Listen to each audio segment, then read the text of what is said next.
ஆண்டவர் அருமை ரட்சகர் இயேசு நாமத்தினாலே உங்களை யாரும் வாழ்த்துகிறேன். இந்த அருமையான நாளிலே கற்றுக்கிற வார்த்தை மத்தேயு எழுதின சுவிசேஷம் 22ஆம் அதிகாரம் 39ஆம் வசனம்.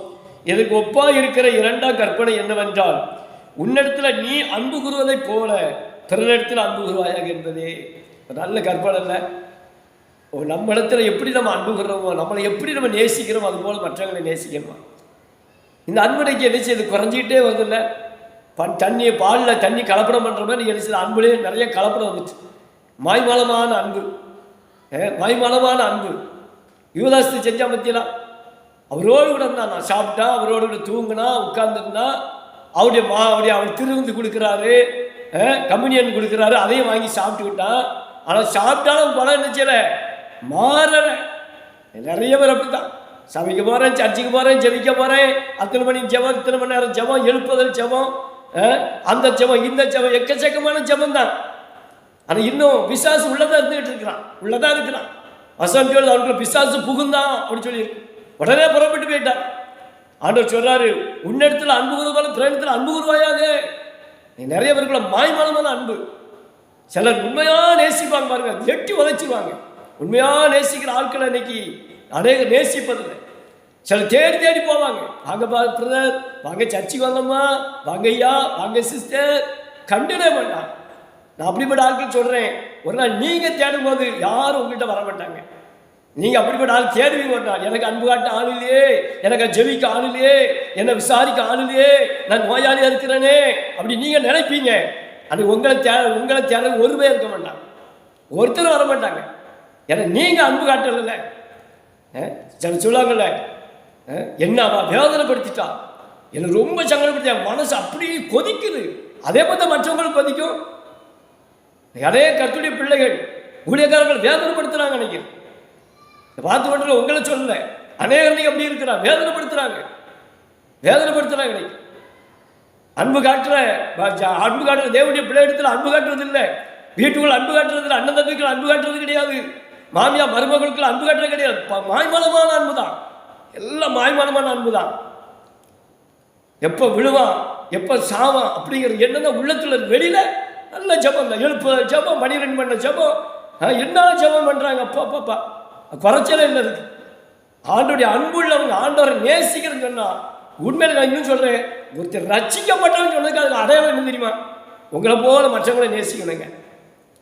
எனக்கு மட்டும் எனக்கு வர்ற மட்டும் ரத்தம், எனக்கு மட்டும் காயப்பட்டு வந்தா ரத்தம், மற்றவங்களுக்கு வந்தா இந்த தக்காளி சட்னியா சொல்றாங்களா? அப்படிதான் நினைக்கிறாங்க. அப்படி இல்லை, என்ன போல நினைக்கணும். எனக்கு காலம் ஒரு முழுக்கத்துல எப்படி வலிக்குமோ அது போல மற்றவங்களுக்கு வலிக்கிற எண்ணம் யாருக்கு இருக்குது, அவங்க தாங்க ரட்சிக்கப்பட்டவங்க. சும்மா பைபிளை தூக்கிட்டு சும்மா ஜோமிட்டு அலையிற வியாசம் மட்டும் அலைய கூட. ரட்சிக்கப்பட்ட அடையாளம் தெரியுமா? என்ன மாதிரி மற்றவங்க நேசிக்கணும்.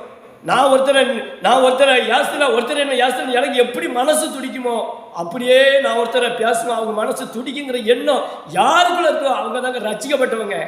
இல்லை வேஸ்ட்டு தான், இல்லை நேரம் டைமு காலம் எல்லாம் வீணு தான். பரலோகம் போக முடியாது, உண்மை பரலோகம் போக முடியாது. ஏசப்பா அழகாக சொல்றாரு, உன்னிடத்தில் அன்புத போல பிறனிடத்தில் அன்புகிறாயாக. எனக்கு அருமையான தேவனுடைய பிள்ளைகளே, கிறிஸ்துவனுடைய அன்பு எதில் இருக்கு அப்படின்னா, நாம் ஒருத்தர் நேசிக்கும் போது அவருடைய அன்பு அதில் வெளிப்படுது. இயேசு சிலுவையில் தன் ஜீவனை கொடுக்கும் போது அவர் சொல்றாரு, பிதாவே இவர்களுக்கு மண்ணி எவ்வளவு இறக்குறாரு பத்தியா, எவ்வளவோ அன்பு வச்சிருந்தா அவர் அந்த அளவுக்கு இறங்கி வருவார் பாருங்க. நீ இறங்கி போறது இல்லைன்னா, ஒருத்தர் தேடி வந்தானே எட்டி உரைக்கிறீங்கள, ஜெபத்துக்கு வாங்க சிலர் தாங்கன்னா அவங்களுக்கு ரொம்ப இதா இருக்குது, ரொம்ப தொக்கா தெரியுதுல. நல்லா யோசிங்க. யாரும் காயப்படுத்திடுறாங்க, பார்க்கிற யாராக இருந்தாலும் சரி, யாரும் நீங்கள் வேதனைப்படுத்திடுறாங்க. ஒரு காலம் வரும்போது நீங்கள் தேடுவீங்க, உங்களுக்கு அன்பு காட்ட ஆளே இருக்காது. வீட்டுக்குள்ள எத்தனை பேர் இருக்கா? 4 பேர் இருக்கலாம், அன்பா இருங்க. கொண்டு போக மாட்டோம், ஒன்றும் கொண்டு வரதுக்கு நிறைய மூட்டை கட்டி போட்டு கொண்டு போக முடியாது. கொட்டு தங்கம் கூட வர அன்பாருங்க, கடவுள் மதிகள் அன்பாருங்க, அண்ணன் தம்பிகள் அன்பாருங்க, பிள்ளைகள் பெற்றோர்கள் அன்பாருங்க, நேசிங்க. ஒருத்தர் செத்து வளர்ப்பதை வச்சு என்னங்க செய்ய? உயிரோடு இருக்கிற இடத்துல அன்பு காட்டுறது கிடையாது, பேசுறது கிடையாது, ஒருத்தருக்கு ஜெபம் பண்றது கிடையாது, ஒருத்தருக்கு விசாரிக்கிறது கிடையாது. ஜெபம் முடிஞ்சாலும் பறந்துடுறாங்க ஆட்கள். நிறைய இடங்கள் அப்படித்தான், ஜெபம் முடிஞ்சாலும் பறந்துடுவான், மூஞ்சி மாறை காமிச்சுக்கிட்டு. விசாரிக்கணுங்க, ஒருத்தர் நல்லா இருக்கீங்களா, எப்படி விசாரிக்கணும். அதான் அன்பு, கர்த்தருடைய அன்பு அதெல்லாம் இருக்குதுங்க. அதுதான் இயேசு ரத்தம் சிந்தினாரு. மூஞ்சி மாறை காமிச்சுட்டு வாய்க்கு வந்து என்ன பிரயோஜனம் இருக்கு? யோசிக்கணும். கடைசி காலத்தில் வந்திருக்கிற பிசாசானவன் அன்படிக்கு நினைச்சிடா எடுத்து போடுறான். நீ அப்பளம் பம்பா தான் இருக்குது, அன்பு இல்லாதவன் தேவனை அறியான். அன்பு இல்லை ஒருத்தருக்கிட்ட அப்படின்னா யாரா இருந்தாலும் சரி, அன்பு இல்லை அப்படின்னா சரி, அவன் எத்தனை வருஷம் விசுவாசாங்க எவ்வளவு பெரிய பரிசுத்தவனா இருக்கட்டுமே, அன்பு இல்லைன்னா தேவனை அறியான். ஆண்டவரே அவன் அறிஞ்சாத சரித்திரம் இல்லை. ஆண்டவர் அவனை கண்டிடப்பட்டான். போ ஒன்று இருக்க கவனமாக இருக்கட்டும். கடைசி காலத்தில் வந்திருக்கிறோம். ஒருத்தத்தை நேசித்து வாழ்வோம். கர்த்தர் நம்மளை ஆசீர்வதிப்பார். ஜெபிப்போம். அன்பின் பரலோக தகப்பனே துதிக்கிறோம். இந்த அருமையான நல்லவனுக்காக நன்றி சொல்லுகிறோம்.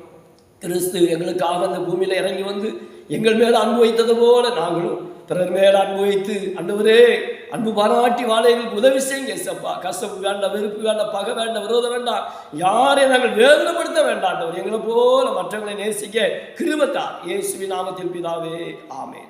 God plus. கர்த்தர் உங்களை ஆசீர்வதிப்பாராக.